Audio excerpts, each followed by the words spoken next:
So the economic figures today show we're all getting poorer again, and we're led by the most incompetent Chancellor in history, Rachel Reeves. And there are some very big questions. She said she worked for 10 years at the Bank of England, turns out it was 5.5. Said she was an economist at the Bank of England, turns out she was in customer service. And on expenses, well, she had very big problems when she worked for a bank, and as a Member of Parliament, had her credit card taken away. Nigel Farage has never been one to hold back his words this time. His criticism lands firmly on Shadow Chancellor Rachel Reeves. What might seem like another routine skirmish in Westminster has struck a deeper chord. For years, Reeves has pointed to her decade-long tenure at the Bank of England as the foundation of her economic authority, yet scrutiny reveals she served not 10 years, but 5.5. Some might dismiss that as a minor discrepancy. But in politics especially, when the stewardship of the nation's finances is at stake, accuracy is not a detail. It is the very measure of credibility. Well, I'm an economist. I studied economics. I got a master's in economics from the London School of Economics, and I worked as an economist at the Bank of England. That's one. Let's have Reeves on her CV.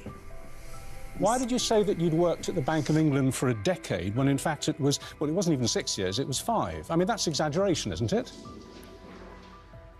Well, I worked at the Bank of England for 6 years, between 2000 and 2006. I was employed by the Bank of England, including I spent just over a year at the British Embassy working in the economics section there, supporting the government and the bank. Why did you say it was a decade? Well, I think you're taking... it's one interview. I worked at the Bank of England for 6 years. I worked for then at Halifax Bank of Scotland, I think, for 3 years after that. I became an MP when I was 31. But I think in the end, people want to judge me on the job that I'm doing today as Chancellor of the Exchequer. I'm qualified to do this job, but in the end, people are going to judge me. Am I growing the economy? Am I improving their living standards? And I'm determined to do just.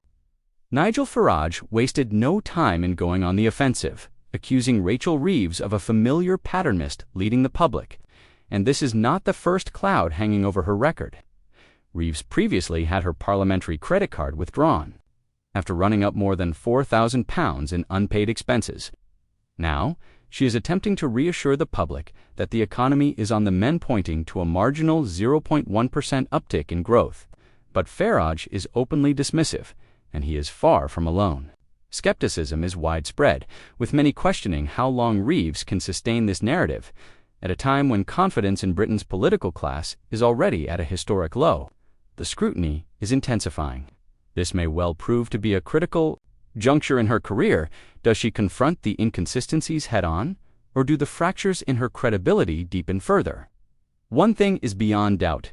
Nigel Farage has no intention of letting this issue quietly fade away. The trouble when I was in opposition, before they took over, they used to say nice things about Rachel Reeves, a good, sensible woman, and she's still a very nice woman, and good and sensible. She's as boring as her Prime Minister, but that's a problem for the whole government. But she really disappointed me. It was bound to be an unpopular budget. She'd made this stupid promise not to use the normal toolbox of every chancellor. Nigel Farage's attack on Rachel Reeves is not simply a political swipe. It cuts to a much deeper question. Trust. How can the public place confidence in a politician who has not been entirely accurate about her own record? For years, Reeves has promoted the claim that she spent close to a decade at the Bank of England, a credential designed to underscore her authority on economic matters. But the official record tells a different story. Her tenure lasted just 5.5 years. Almost half the time she has repeatedly suggested Farage seized on this discrepancy immediately, framing it as yet another example of dishonesty in British politics. And his argument resonates. If a politician is willing to embellish their own CV, what else might they be willing to stretch when the stakes are far higher? This is not a trivial misstep, it's a matter of credibility. Voters expect honesty from those making decisions that affect millions of livelihoods. Farage's point is blunt but effective. If Rachel Reeves cannot be clear about her past, Why should the public trust her vision for the country's future? The growth numbers have come in higher than many expected, but I'm still not satisfied with the level of growth that our economy is achieving, and that's why I am determined to go further and faster in delivering the economic growth and the improvements in living standards that our country deserves. Let's turn to Rachel Reeves's financial record.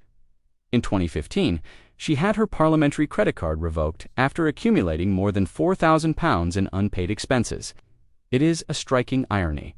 A politician tasked with shaping economic policy, unable to manage her own account, parliamentary credit cards are issued strictly for work-related costs, not for building debts and neglecting repayment. And while Reeves was not alone, several MPs were caught in the same controversy that hardly lessens the concern. If anything, it underscores the wider problem of standards in public life. Nigel Farage was quick to highlight this episode, questioning how someone with such a history could be trusted with the far greater responsibility of managing the national economy. His argument is clear. Financial responsibility begins with personal accountability.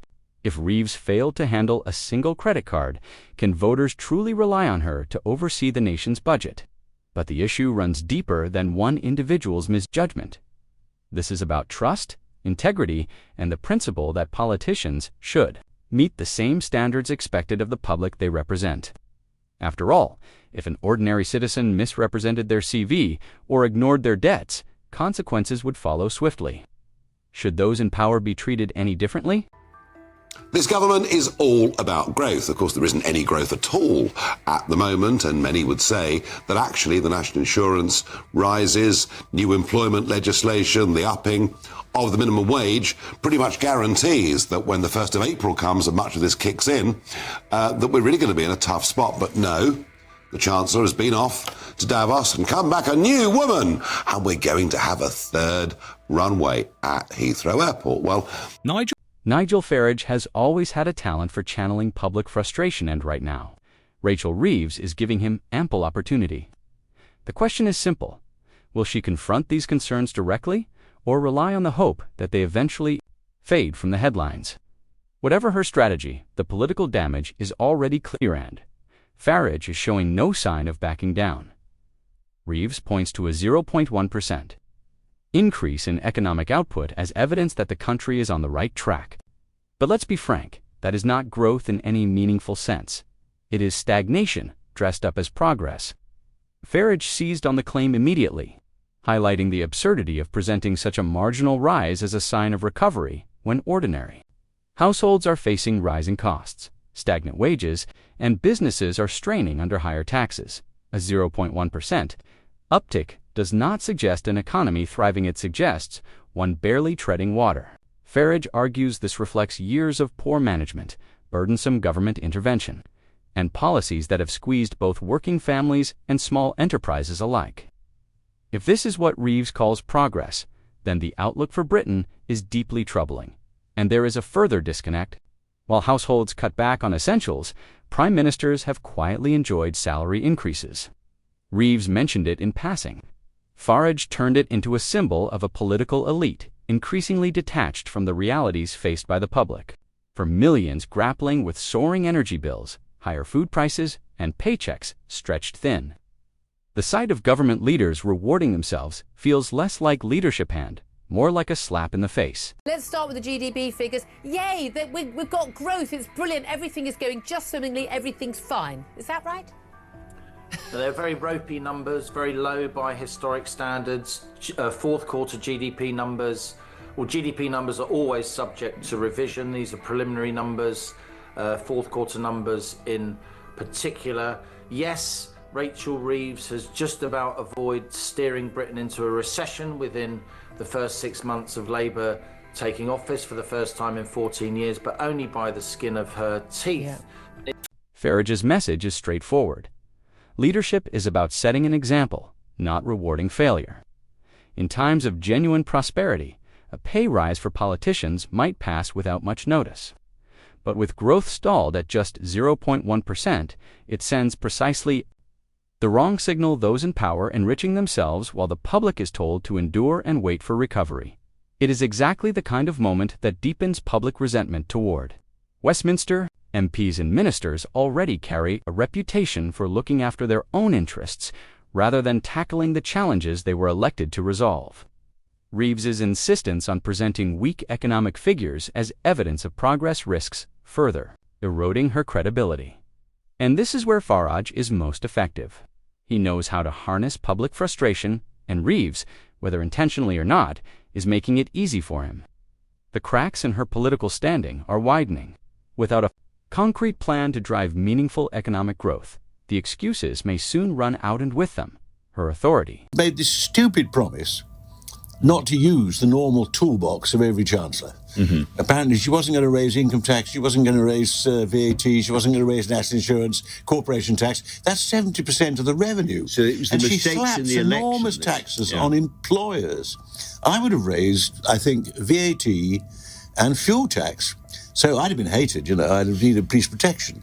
But in the national interest, that's what you're working towards in the first budget. And you don't put, in the present state of the economy, a big tax on employment in the way she has. The farmers, well, I'm rather on her side. Managing an economy is not only about policy, it is about trust. Without confidence from businesses, investors, and the public, even the most carefully designed measures fall flat. And this is where the challenge for Rachel Reeves becomes most acute. Nigel Farage has zeroed in on that vulnerability, arguing that she is already losing credibility at the very moment Britain needs strong, dependable leadership. The question is unavoidable. Can a politician with a record of embellishing her professional past be trusted to guide the economy out of stagnation? Or has the damage to her reputation already crossed a line? Pressure is mounting, and calls for accountability are growing louder. Transparency in public office is not a luxury, it is a requirement. If Reeves fails to deliver clarity, the political consequences could be lasting. Speculation about her future is already intensifying. Will these controversies force her to step aside, or will her party stand firmly behind her?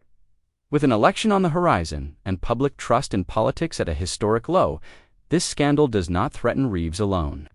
It risks casting a shadow over Labour's credibility at a time when the stakes for both party and country could hardly be higher. It's worth saying two main points. One was made by Richard Tice earlier. In GDP per head terms, income per head, we are in recession. We've seen income per head fall now for two successive quarters. The third and fourth quarter of 2024, so we're in recession. The other thing in that sense, the other thing I'd say, Julia, is within these numbers, the headline number is just about okay enough to allow Rachel Reeves to try and reset the narrative and say her policy.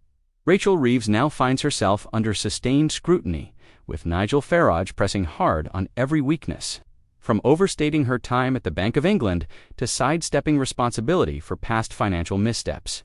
Her credibility is increasingly under fire, and her attempts to project optimism about economic growth are being undercut by the uncomfortable contrast between rising MP salaries and the very real struggles of ordinary households. But this story extends beyond a single politician. At its core, it is about trust in leadership. Reeves may attempt to move beyond the criticism, but the deeper question lingers. Can Britain's political class truly be held accountable, or will this controversy, like so many before it, simply fade into the background?